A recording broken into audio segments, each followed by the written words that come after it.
স্থানীয় সময় শনিবার পাকিস্তানের সাবেক প্রধানমন্ত্রী ইমরান খানের মুক্তির দাবিতে খাইবার পাখতুনখোয়া প্রদেশের রাজধানী পেশোয়ারে জড়ো হন হাজারো সমর্থক। পাকিস্তান তেহরিক-ই-ইনসাফের নিয়ন্ত্রণে থাকা শহরটির সমাবেশে যোগ দেন তার বোন আলিমা খানও। ইমরান খানের জন্য সবাই এখানে সমবেত হয়েছে। প্রত্যেকের উচিত জেলের বাইরে গিয়ে আন্দোলন করা, যতক্ষণ না পর্যন্ত পিটিআই নেতাকে মুক্তি দেয়া হয়।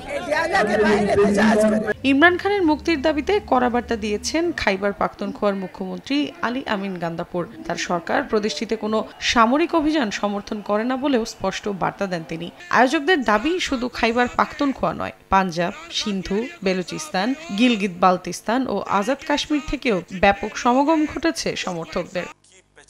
2018 সালে প্রধানমন্ত্রী নির্বাচিত হয়েছিলেন সাবেক ক্রিকেটার ইমরান খান, কিন্তু ক্ষমতায় আসার পর সেনাবাহিনীর সঙ্গে সম্পর্ক খারাপ হলে 2022 সালে পার্লামেন্টে অনাস্থা ভোটে তাকে অপসারণ করা হয়। 2023 সালের মে মাসে তার গ্রেফতার ঘিরে দেশজুড়ে শুরু হয় সহিংস বিক্ষোভ, যার দায়ে পিটিআই এর উপর নেমে আসে কঠোর দমন নীতি।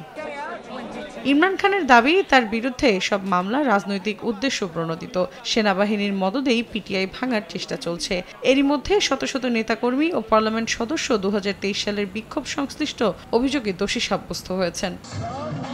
2024 সালের জাতীয় নির্বাচনে সবচেয়ে বড় দল হিসেবে উত্থান হয় পিটিআই এর। তবে দলটির অভিযোগ, ভোট কারচুপির কারণে আরও আসন থেকে বঞ্চিত হয়েছে তারা। শেষ পর্যন্ত অন্যান্য দল মিলে জোটবদ্ধ হয়ে সরকার গঠন করেন প্রধানমন্ত্রী শাহবাজ শরীফ। অবশ্য নির্বাচনে কারচুপির অভিযোগ অস্বীকার করেছেন তিনি। মৌসুমী সাথী, সময় সংবাদ।